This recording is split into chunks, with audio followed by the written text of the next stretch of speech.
Don't I know you, sir? Don't believe so. I haven't been here in many years. Name's Silas Greaves. Silas Greaves? The bounty hunter? Used to be. What are you doing here in Abilene? Just passing through. Got a little business to take care of. Well, sir, it would be an honor if you would allow me to buy you a beer. Hell, son, it would be my honor to drink it. I'm Molly. Howdy. I'm Dwight. That's Jack and Steve. Ben's behind the bar. Oh, I bet you got some great stories. A couple. Any of them true? Jack, be nice. A few. What about your shootout with Henry Plummer's gang in Bannock, Montana? Is that where you started as a bounty hunter? That's what it says in this here dime novel. Don't believe everything you read in them dime novels, boy. First man I hunted was back when I was riding with Billy the Kid. You knew Billy the Kid? Damn right. That scrawny son of a bitch had no fear. Wouldn't back down for nobody. I heard he collected the 10 stars off any crooked lawmen who crossed him. It was a war, boy. The Lincoln County War. And Billy promised his regulators would take the life of every bastard who helped bushwhack John Tunstall. Kid had a big chip on his shoulder and a hair-trigger temper. Made him dangerous as hell.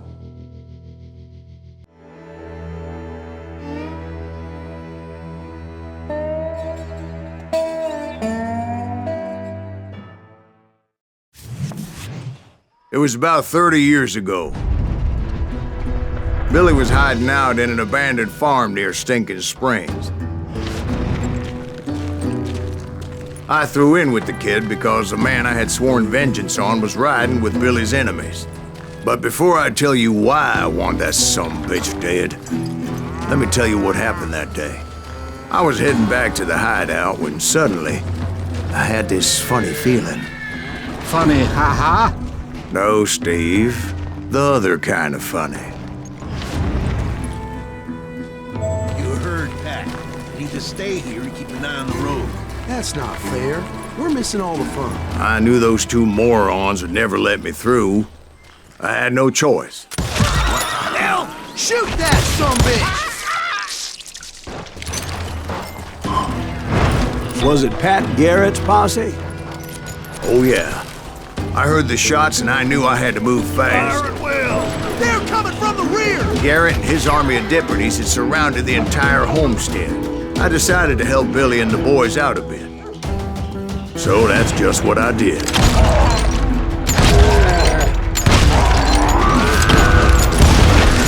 As the governor of New Mexico was paying for the kid's apprehension, Garrett was able to hire every gun hand in Lincoln County.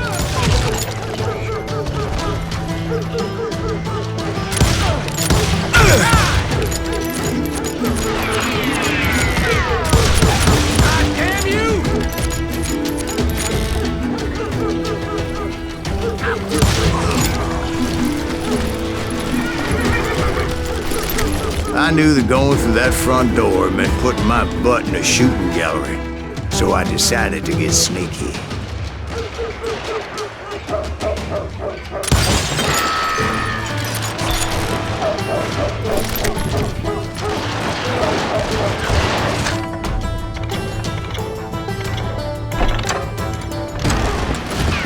Watch out! He's one of them! God damn it, he's right behind us! Where the hell's Garrett's men were running around like a bunch of chickens with their heads cut off. Still, one of them reached the water tower. Not a bad idea. It would be a turkey shoot from up there.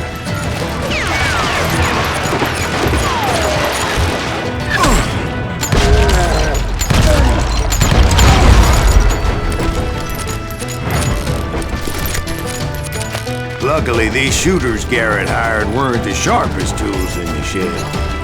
A lot of them were saddle tramps or sod busters or drunken drifters looking to make a few bucks. Then, I heard a friendly voice yelling at me from the window. Back door! We'll cover you! Truth be told, things weren't much better behind the house. I cut their numbers in half, but that just made the ones that were left twice as mad.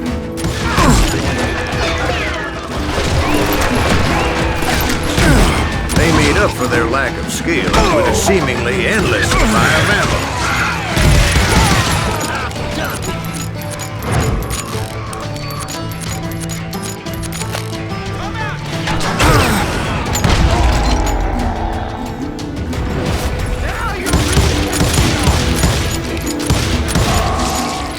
It was a bit of a slog, but I finally fought my way around the back of the house. And like that, I was inside, none the worse for wear. I passed Dirty Dave, and upstairs I found Billy and Charlie both. Rat in a trap.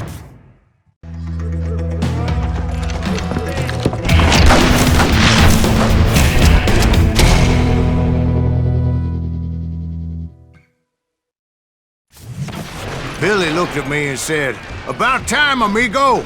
Grab a gun and get to the window." Wait, so you were friends with Billy the Kid? Yeah, sort of. Anyway, we were surrounded by dozens of deputized shooters who wanted to do us harm.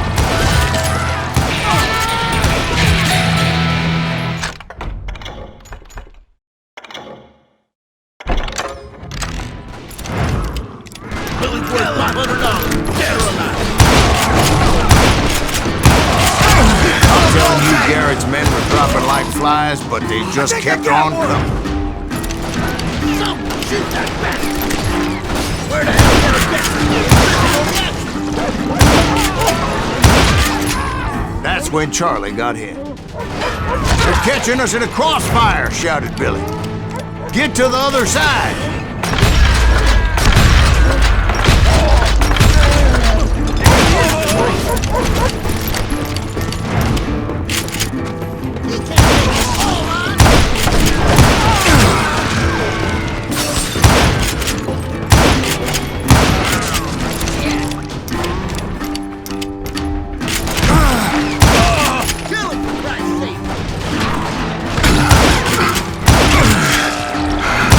I don't know how many of those cocksuckers I personally put down, but it was pretty clear, even to Billy, that maybe discretion was the better part of valor. What's that mean? It means that it was time to cut and run. "They got a Gatling!" Billy shouted. "Get the horses and bring them round back. I'll draw their attention." He directed that order at me, and I thought, why the hell do I have to do it? Many would have fled in my place. But I had that false sense of invincibility that many young men have. Like Jack here. What are you saying, old man? Jack, he's just joshing with you. Yeah, he better be. Mr. Greaves, please continue. Please, call me Silas, ma'am.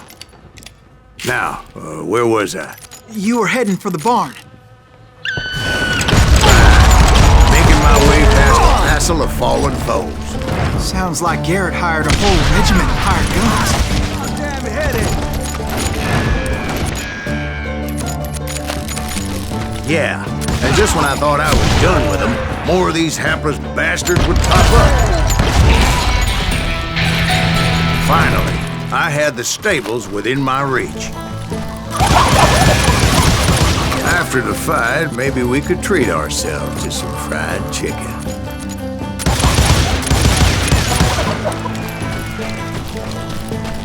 And that's when I met Sheriff Pat Garrett. I read that you went toe-to-toe with him, sir. That backstabbing bastard with that tacked-on tin star.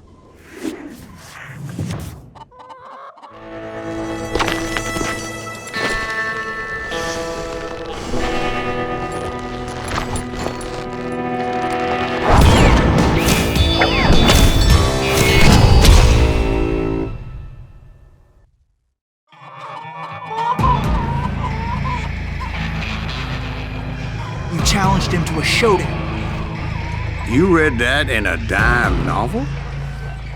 It said he showed no fear as he took your measure with eyes like a rattlesnake.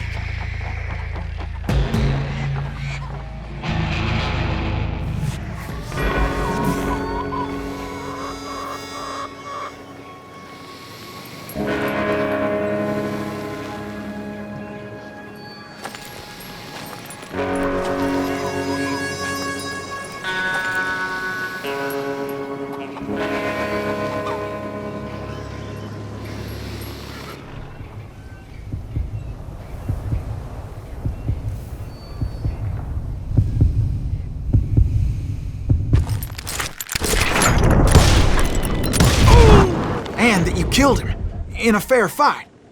Is that what that Penny Dreadful said? No, boy. That ain't what I meant when I said I met Pat Garrett. So let me start again. I finally reached those damn stables.